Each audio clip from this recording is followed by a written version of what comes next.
آج میرے ساتھ موجود ہیں ایک دانشور، افسانہ نگار، کالمسٹ، اور جنہوں نے پچھلے 70-75 سال سے زندگی جی کر، زندگی کی تنہائی کو جھیل کر زندگی سے بہت سبق سیکھے ہیں اور ہمیں بھی سکھا رہی ہیں۔ محترمہ زاہدہ حنا، السلام علیکم میڈم۔ آداب۔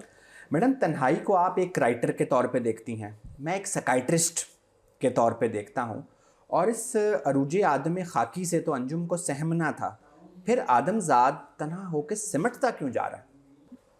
دیکھیں، جو کہانیاں ہمیں بتاتی ہیں وہ یہ ہے کہ ہم تنہا پیدا کیے گئے، اور پھر آدم چونکہ تنہا تھے اور بہت ناراض تھے اپنی تنہائی سے، تو انہیں جناب ہوا دے دی گئی کہ بھئی پسلی ہے اور اس پسلی میں سے ہوا نکال لو۔ تو خیر وہ ان کے ساتھ دونوں مٹر گشت کرتے رہے جنت میں۔ پھر ان سے خطا ہوئی، تو خطا تو خدا کو پسند نہیں ہے، ناراض ہوا اور انہیں زمین پر پھینک دیا۔ یہاں سے اس کی بشری تنہائی کا آغاز ہوا، اور جب اس تنہائی کا آغاز ہوا تو پہلے تو وہ جنگلوں میں اور بیابانوں میں روتا پھرا، دونوں ہی روتے پھرے، اور پھر جھگڑا اقلیمہ کا ہوا۔ تو یہ بھی ایک دلچسپ بات ہے کہ اقلیمہ کی جو وہ تھی مانگ تھی، وہ مطلب اس شخص کو ہوئی جو کہ اس کا وہ نہیں تھا، جسے کہنا چاہیے جس کا وہ طلبگار تھا، وہ اس کا حق نہیں بنتا تھا۔ پھر وہ قربانی کی گئی، وہ قربانی جو ہے نا وہ سوختنی نہیں ہوئی، اور اقلیمہ جو ہے نا دوسرے کو مل گئی، تو اس پر قتل ہو گیا، یعنی دنیا کا پہلا قتل اور دنیا کی پہلی تنہائی، اور یہ تمام معاملات جو ہیں نا وہ بالکل ابتدا سے جڑے ہوئے ہیں۔ تو یہ ہے انسان کی تنہائی، اس میں قتل بھی ہے، اس میں جلا وطنی بھی ہے، اس میں جدائی بھی ہے، تو یہ سارے معاملات اسی سے جڑے ہوئے ہیں، یہ ہے معاملہ۔ اچھا، ابھی ہم پوسٹ ماڈرن ایرا کی آج کل بہت بات کرتے ہیں۔ ابھی بھی جاپان میں تقریباً 40% جوان لوگ they are apolitical, asexual, areligious, وہ اکیلے رہنا چاہتے ہیں۔ ایون ہماری نفسیات میں ایک بچوں کی بیماری ہوتی ہے جسے ہم کہتے ہیں آٹزم۔ اب وہ کہتے ہیں آٹزم ایک نیو نارمل ہے، 50 سال بعد کوئی کسی سے بات نہیں کرنا چاہے گا، لوگ تنہا ہی رہنا چاہیں گے۔ سو یہ ایولیوشن کا پارٹ ہے جو تنہائی در تنہائی آ رہی ہے، یا یہ انسان کا مقدر اور اینڈ کی طرف یہی تنہائی لے کے جائے گی، جو ایک فنا کا ایک تصور ہے مذہب میں بھی اور معاشرے میں بھی، یہ تنہائی اس طرف ہی ہمیں لے کے جائے گی؟ میرا خیال ہے اس طرف لے کے جائے گی۔ اس کی وجہ یہ ہے، جیسے میں بیٹھی ہوئی ہوں آپ کے سامنے، میں سچی بات یہ ہے بہت ناراض ہوتے ہیں میرے بچے، اور بہترین بچے ہیں میرے، بہترین بچے ہیں، لیکن میں یہ کہتی ہوں کہ میں تنہا رہنا چاہتی ہوں، اور تنہا میں اس لیے رہنا چاہتی ہوں کہ کوئی میرے ساتھ دخل اندازی کرنے والا نہ ہو میرے معاملات میں، حالانکہ اس دخل اندازی سے ہی مجھے بہت سکون ملتا ہے، بہت یعنی معاملات میرے گڑبڑ ہو جاتے ہیں۔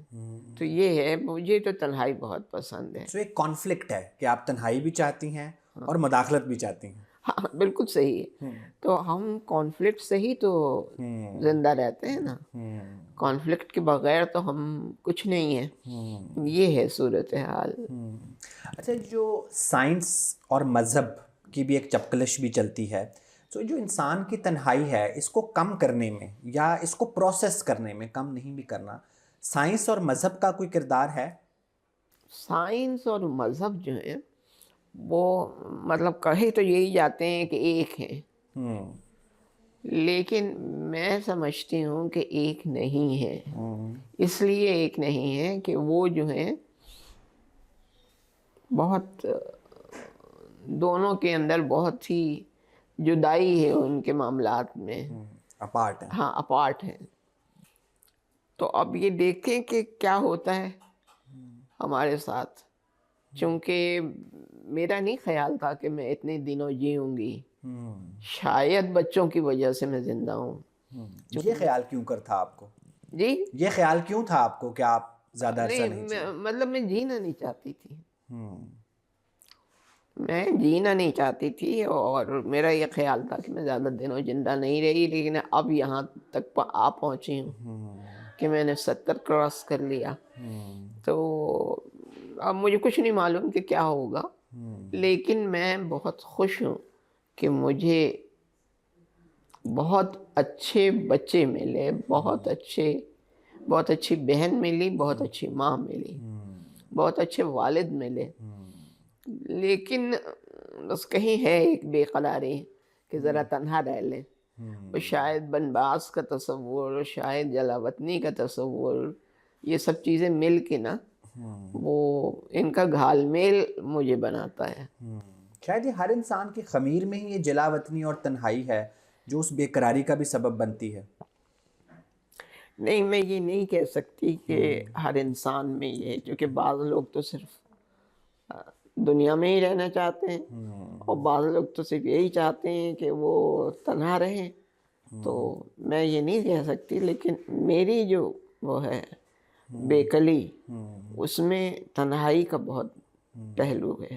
اور جس طرح آپ نے کہا کہ آپ شاید بہت زیادہ جینا نہیں چاہتی تھیں، لیکن جو ایک یہاں سے جانے کے بعد کی دنیا ہے وہ واقعی کوئی دنیا ہے، سائنس کی نظر میں تو نہیں ہے، مذہب کی نظر میں تو ہے.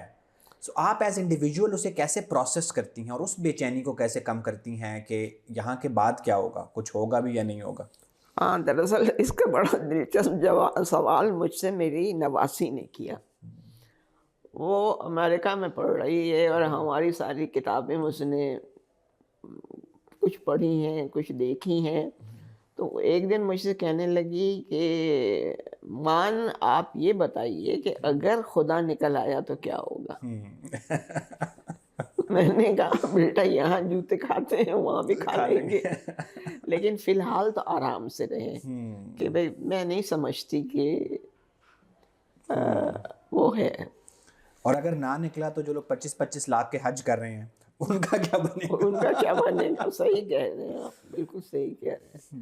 تو وہ بھی بہت پریشان ہوتی ہے، تو بعض اوقات مجھ سے پوچھتی ہے اور لوگوں سے پوچھتی ہے، لیکن مطمئن ظاہر ہے وہ بھی نہیں ہوتی، اس لیے کہ سوچنے والا ذہن رکھتی ہے. تو یہ ہے. اچھا میڈم، میں چونکہ ایک سائیکائٹرسٹ ہوں نا، میں بہت سارے ینگسٹرز دیکھتا ہوں جو سوچنے والا ذہن رکھتے ہیں اور انہی سوالوں کے ساتھ میرے پاس بھی آتے ہیں جو ایگزسٹینشیل کرائسس ہے کہ جی ہم کیوں ہیں، کیا ہوگا آگے، کیا ہوگا نہیں ہوگا، چیزیں ایکسپلین نہیں ہوتی، پریشان ہوتے ہیں. سو اس کا حل تو ظاہر ہے ہماری کسی کتاب سے نہیں ہے، ہماری دوائیوں سے نہیں ہے. اس چیز کو پروسیس کرنا، آپ ایک بہت ہائی آئی کیو والی ایک انٹیلیجنٹ خاتون رہیں ساری زندگی، بہت آپ نے کام کیا. آپ نے اپنی جوانی میں ان مسائل کو کیسے پروسیس کیا، خاص طور پہ جب بہت ایک مذہبی ملک میں بھی ایک مارشل لاء آیا، بڑا مذہب کا بھی ایک ٹرینڈ تھا. سو کبھی بھی آپ اس طرف انکلائن نہیں ہوئی ان مسائل کے حل کے لیے، مذہب کی طرف؟ تصوف کی طرف یا مذہب کی طرف؟ لیکن تصوف ایک الگ شے ہے اور مذہب ایک الگ شے ہے. بالکل ایسے. تصوف تو آپ کو آزاد کرتا ہے اور مذہب آپ کو جکڑ بندیوں میں رکھتا ہے.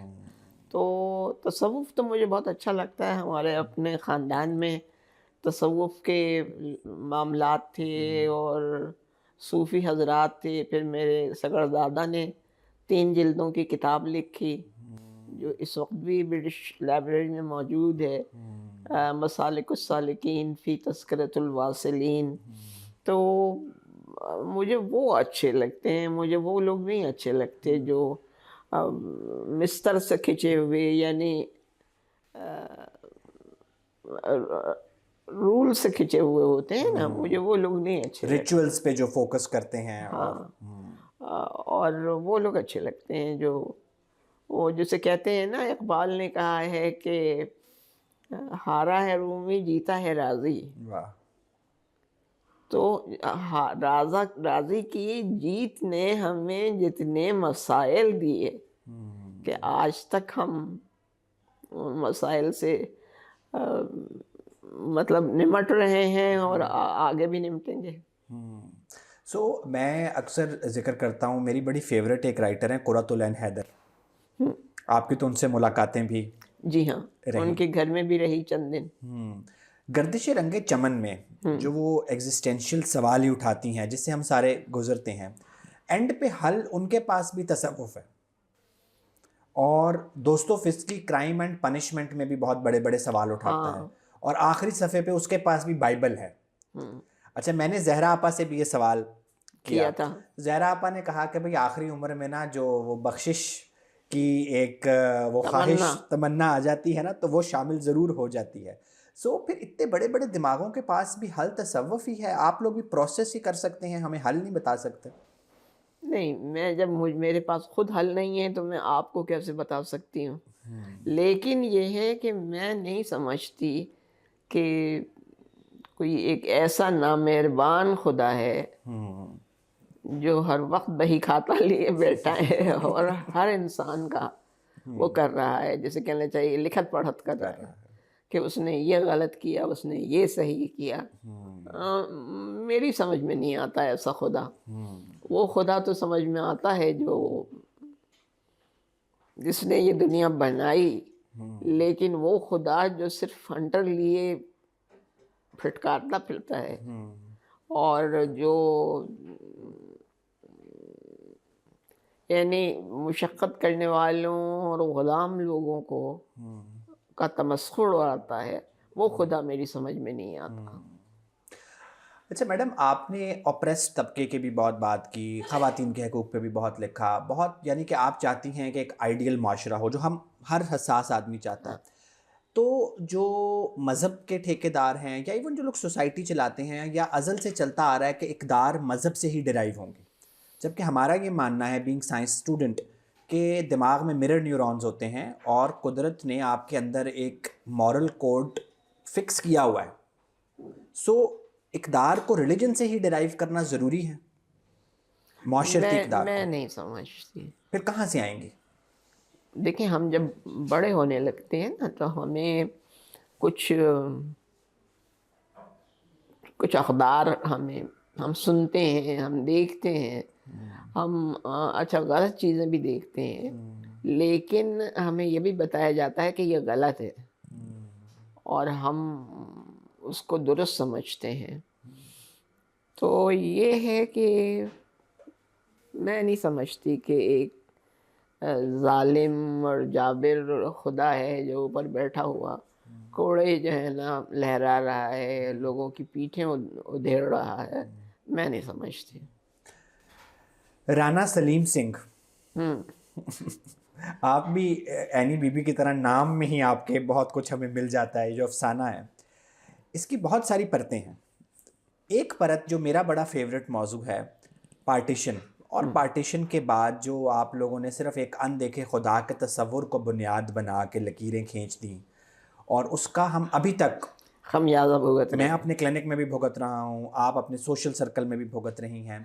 سو یہ جو جنریشنز ہم نے کریٹ کی، یا جو جنریشنز آئی ہیں اس پارٹیشن کے ٹراما کے بعد، جی سو یہ یہاں سے آگے کیسے چلنا ہے، اور اس پارٹیشن کے اثرات کو کم کیسے کرنا ہے؟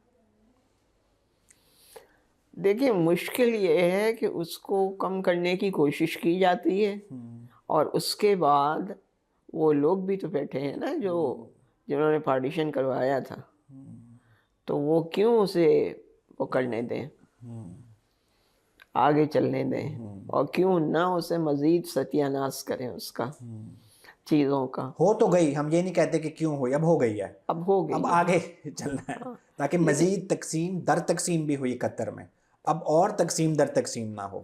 ہاں بالکل، آپ صحیح کہہ رہے ہیں، بجا کہہ رہے ہیں، لیکن جناب کچھ لوگوں کی تو روزی روٹی اسی پہ چل رہی ہے کہ تقسیم کسی نہ کسی طور ہوتی رہے.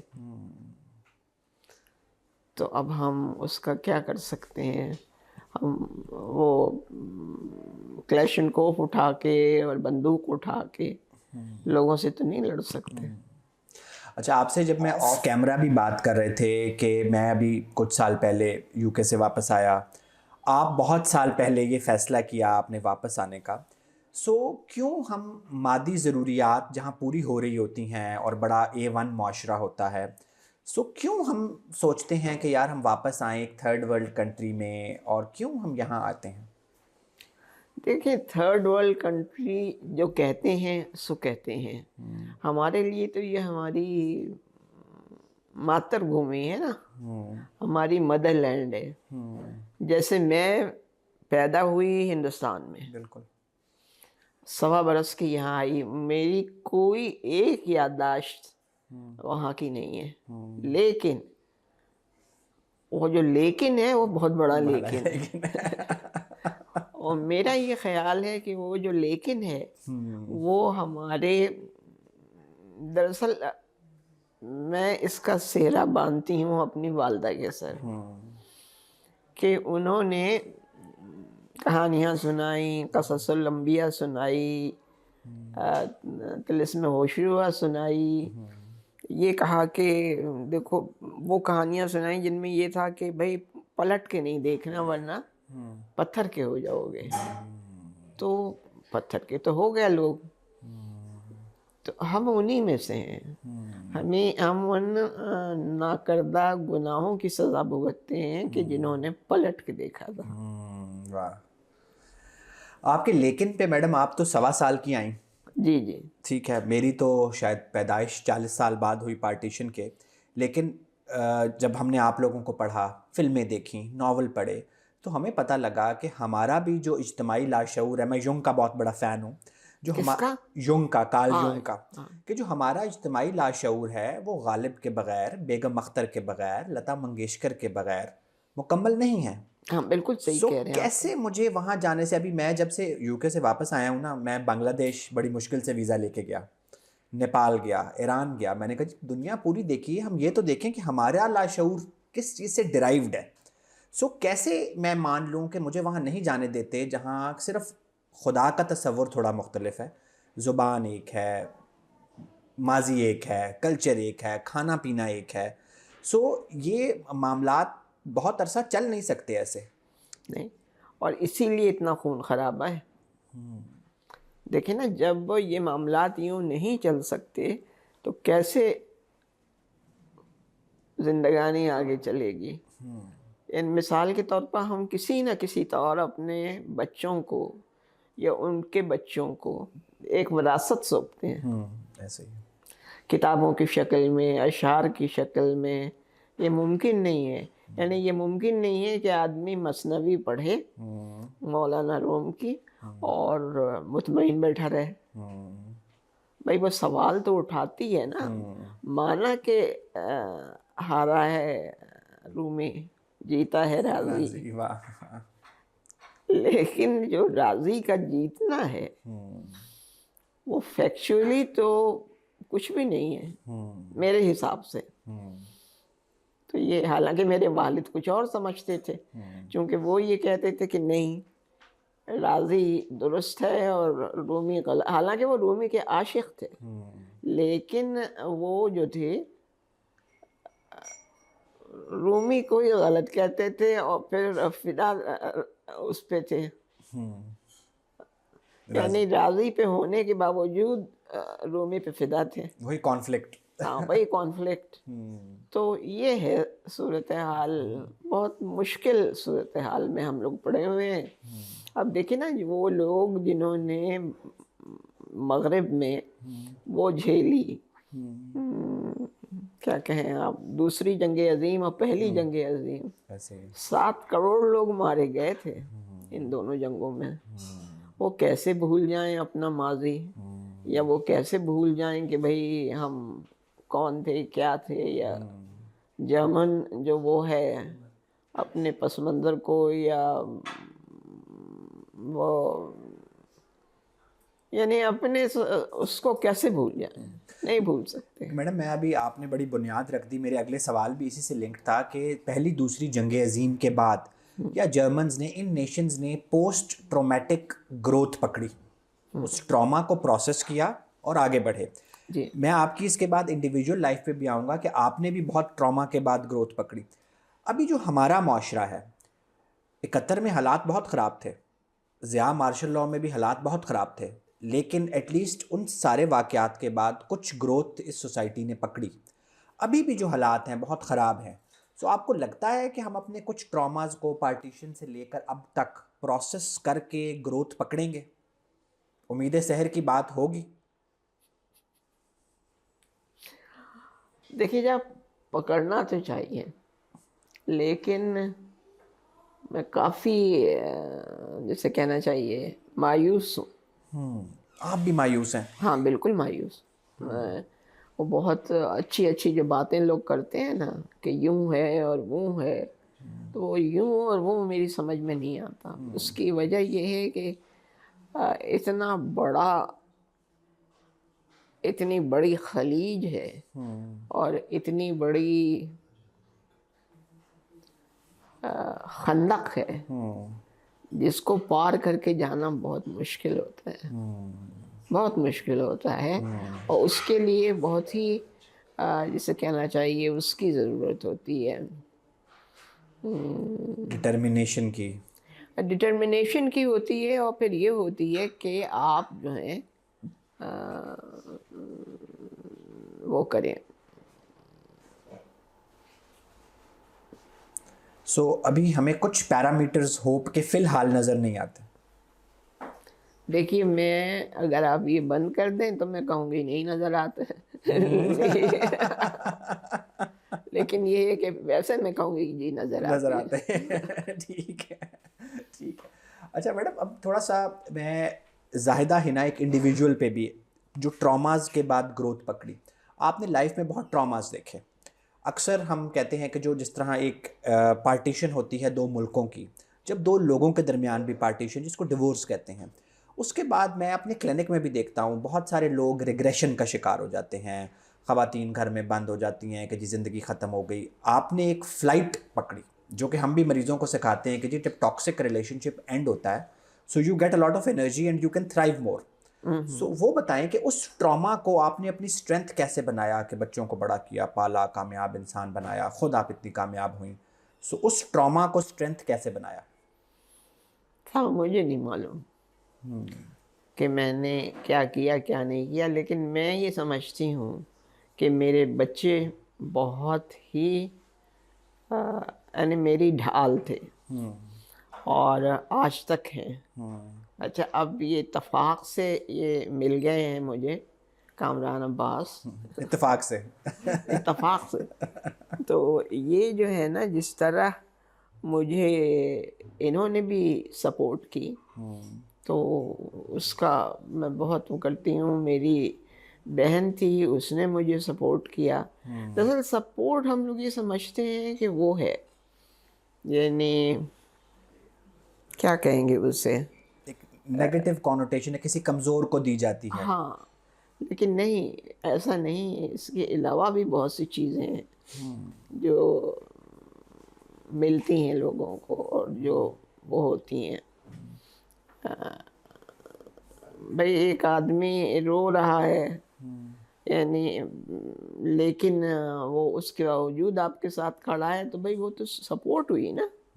اس کو آپ نیگیٹو کیسے لیتے ہیں؟ نہیں لینا چاہیے. یہ ہے. ایک پڑھی لکھی اسٹرانگ ورکنگ لیڈی کو بھی سپورٹ کی ضرورت ہوتی ہے؟ نہیں، سپورٹ کی ضرورت تو دیکھیے سب کو ہوتی ہے. سپورٹ کی ضرورت سب کو ہوتی ہے. اور کیا کہیں گے، یوں سمجھیں کہ جو آدمی دو پیروں پہ چلتا ہے اس کو بھی اس کی ضرورت ہوتی ہے سپورٹ کی. یعنی لازم نہیں ہے کہ وہ بیساکھی لے کے چلے اور بیساکھی کے ساتھ چلے، اور لیکن اس کے باوجود سپورٹ کی ضرورت تو ہوتی ہے. 1960 میں آپ نے صحافت شروع کی. میں نے ایگزیکٹلی 1960 میں نہیں، 1966 میں شروع. 60 کی دہائی میں. ہاں 60 کی دہائی میں. اور اب 2024 میں بھی آپ کالم لکھ رہی ہیں. جی جی. ایولیوشن ہے، ریگریشن ہے، کیسا ہے یہ جرنی، اور اب کہاں پہ ہے صحافت ہماری؟ دیکھیں اب صحافت وہ تو نہیں رہی جو پہلے تھی. مثال کے طور پر میں ابھی کل ہی میں نے منگوائی ہے اور میں پڑھ رہی تھی، بلکہ پڑھ نہیں رہی تھی، ورق گردانی کر رہی تھی.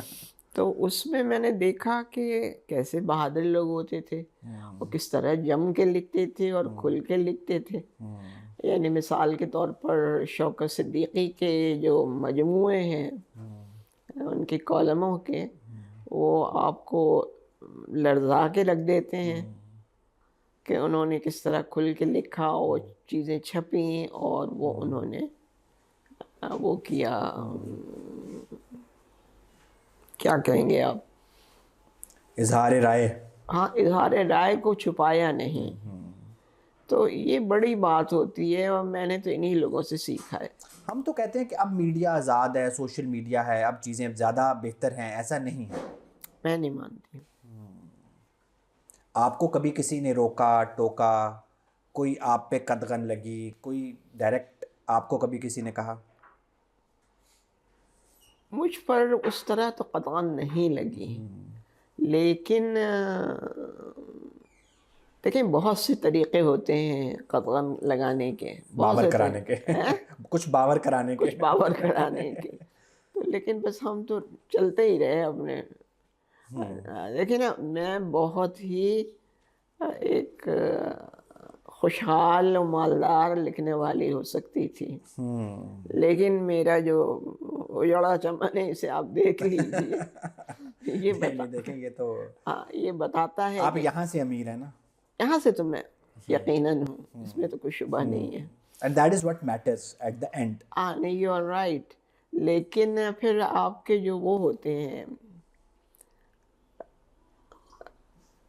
آس پاس کے لوگ ہوتے ہیں، وہ یہ کہتے ہیں بھائی آپ نے، دوسروں نے تو یہ کر لیا، آپ نے کچھ نہیں اتنے کیا. پلاٹ خرید لیے اور اتنے پلاٹ خرید لیے اور فلیٹ لے ہم لیے. نے تو ایک پلاٹ نہیں خریدا اور کچھ بھی نہیں کیا، جھک ماری لوگوں کے حساب سے. لیکن میں بہت مطمئن ہوں. یہ اب میرا سوال یہ بھی تھا کہ at the end of the day آپ مطمئن ہیں؟ میں مطمئن ہوں. اور شاید اس کی وجہ یہ ہے کہ جو جھیلنے والے تھے وہ دوسرے تھے. یعنی مثال کے طور پر میرے بچے تھے، میرے قریبی بعض عزیز تھے، لیکن میں اپنی جسے کہنا چاہیے اپنی خواہشات کے قتل کو تو سراہتی ہوں، لیکن باقی تو. اچھا میڈم، تھوڑا سا میں ایک اور موضوع پہ بھی بات کرنا چاہ رہا تھا. میں نے آپ کے کچھ انٹرویوز دیکھے، سو بہت سارے لوگ آپ سے جان صاحب پہ بھی بات کرتے ہیں. جی جی. سو آپ کو کیسا لگتا ہے؟ بھائی دیکھیں نا، میرا یہ خیال تھا کہ ان کی اور میری علیحدگی جو ہے بہت آرام سے ہو جائے گی، کیونکہ ہم پڑھے لکھے لوگ ہیں. ہاں، کہنے کے مطابق پڑھے لکھے لوگ ہیں. لیکن ایسا نہیں ہوا. بہت اس میں اداسی کے پہلو آئے اور باج ہم اڑے، میرے نہیں، جان صاحب کے، جو عزیز تو نہیں کہوں گی میں، جو ان کے جگری دوست تھے، ان کا بہت رول تھا کہ انہوں نے بہت کوشش کی کہ یہ معاملہ بہت سلیقے سے نمٹ جائے، لیکن نمٹا نہیں. میڈم میں اکثر کہتا ہوں کہ ہم برِ صغیر والوں میں کوئی مسئلہ ہے کہ جب 1947 میں 2 ملک الگ ہوئے، خون خرابہ ہوا، 71 میں ہوئے، خون خرابہ ہوا، انڈیویجول ڈیورسز ہوتی ہیں، ٹاکسک ہوتی ہیں. ہم لوگوں کو الگ ہونا تمیز سے گورے کی طرح آتا ہی نہیں ہے، آتا ہی نہیں ہے، چاہے انفرادی ہو چاہے اجتماعی ہو. یہ کیا مسئلہ ہے اس خطے میں؟ بھائی اب میں کیا کہہ سکتی ہوں؟ دیکھیے، میں اس بارے میں کچھ نہیں کہہ سکتی.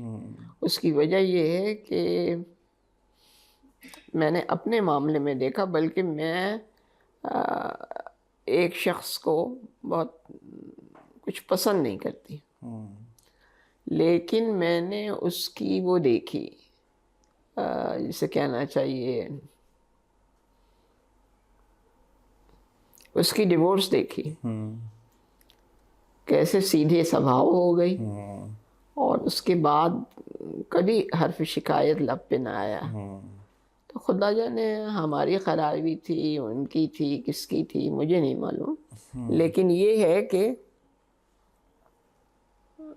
ہماری میں تو بہت اس کے بعد اگر کبھی جس طرح آپ کے کیس میں بھی تھا کہ آپ دونوں ادیب بھی تھے، کبھی ملے یا ایک دوسرے سے سامنا ہوا، سو وہ گڈ نوٹ پہ ہوا یا کبھی آپ لوگ نہیں ملے اس کے بعد؟ نہیں، اس کے بعد ہم 1-2 مرتبہ تو ملے، لیکن گڈ نوٹ پہ کسی چیز کا خاتمہ نہیں ہوا. اور کو پیرنٹنگ بھی نہیں ہو سکی بچوں کی، کیونکہ اب میں چونکہ ایک سائیکائٹرسٹ ہوں نا، ہم بہت سارے ڈیورسز دیکھتے ہیں، بچے دیکھتے ہیں، سو کو پیرنٹنگ بھی نہیں ہو سکتی. گورا تو آج کل بڑا کو پیرنٹنگ پہ کہ 2 لوگ الگ بھی ہو گئے ہیں تو بچے مل کے پال سکتے ہیں. نہیں، وہ انہوں نے تو پہلے دن سے یہ وہ نہیں رکھا. یعنی کہ وہ نرے شاعر تھے.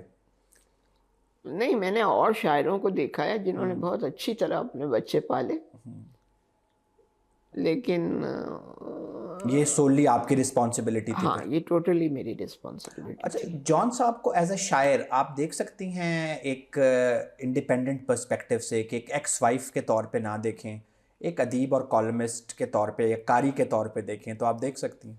ہاں، بالکل دیکھ سکتی تو ہوں. اس کو کہاں، کیونکہ بڑا ریوائول ہوتا ہے ہر 2-4 سال بعد جان صاحب کی شاعری کا، سو وہ کوئی جذباتی سطحی شعروں کی وجہ سے ہوتا ہے، یا وہ جو ان کے میرے بڑے کچھ فیوریٹ ایگزسٹینشیل کرائسس والے شعر ہیں اس کی وجہ سے، تو ان کی شاعری کو کہاں ریٹ کرتی ہیں؟ دیکھیں، وہ میرا یہ خیال ہے کہ وہ بہت اچھے شاعر ہیں اور تھے، اور وہ بہت کمال انہوں نے چیزیں کہی ہیں، لیکن اس میں ان کا غصہ اتنا تھا کہ وہ